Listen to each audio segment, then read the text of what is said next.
But I want to maybe also segue into something else here too. I don't know how much you've spent on your case or the multiple times you've been in front of Judge Jesse Navarez and others. But I think that we also should be looking at legislation to cap attorney fees.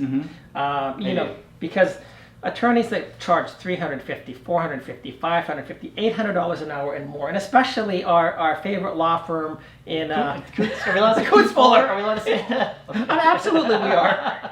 All right, we're not scared of them, but anyway. So, what are your thoughts with regard to capping attorney fees? Well, I first of all, I believe everyone has. I mean, I think lawyers deserve to make a comfortable living, right? But there is a certain point where it becomes excessive. Right, yeah. And I think if you could come up with like a flat fee where like here's what a divorce will cost us. I don't know what that number would be. Let's be generous. If you're going through a divorce and you're going to pay one side $25,000, $20,000, right? But it's going to be capped at something. I'm not saying that you would have to pay that amount, but there's going to be a buffer. Yeah. There's going to be incentive, and that's a comfortable living, right? It's not going to put people out of business. Whatever. You can still be a rich lawyer, but you're not going to be a $500,000 divorce lawyer, right? Yeah. And I think that would incentivize attorneys to settle the divorce or whatever it is with them, because they know that money's going to run out. They're going to hit that cap. Yeah. So, now, what I would say, and this is the way I've looked at it. Yeah, so the Attorney General for the state of Texas makes approximately $75 to $80 an hour.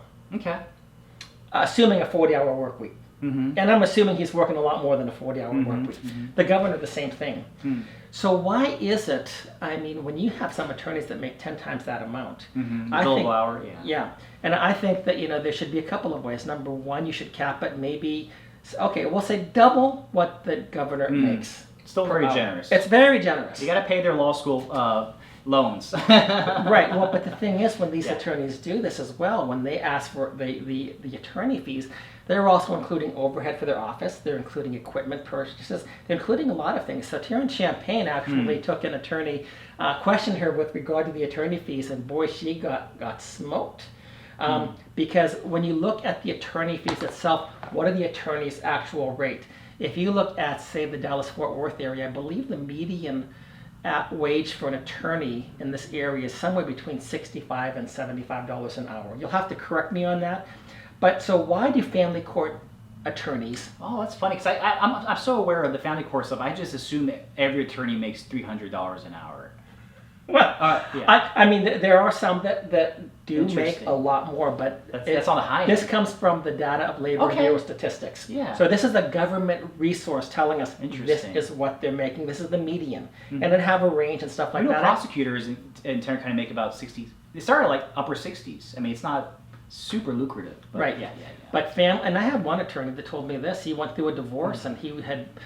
He was a police officer. He said, Jeff, I couldn't continue to do this. I was giving out tickets because I had to meet my quotas, and that was against my conscience. And then I was doing this, and then I went through a divorce, and some people said, hey, why don't you go into family law? You can get some money back real fast. Yeah. And then he did that for a bit, but he said, my conscience would not let me do that. So he said, I'm making a lot less money right now, but I can sleep at night.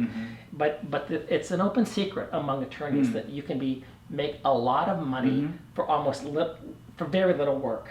And when it comes right down to it, you know that if you go through a divorce, the divorce is automatic. There is no due process. You cannot bar the lawsuit. You have forms that are created. You add in a couple of things and it spits out some stuff. Yeah, templates, absolutely. So I think the whole family law industry, when we talked about it being a criminal syndicate, I think that there's a number of ways that it's a criminal syndicate, it's a racket.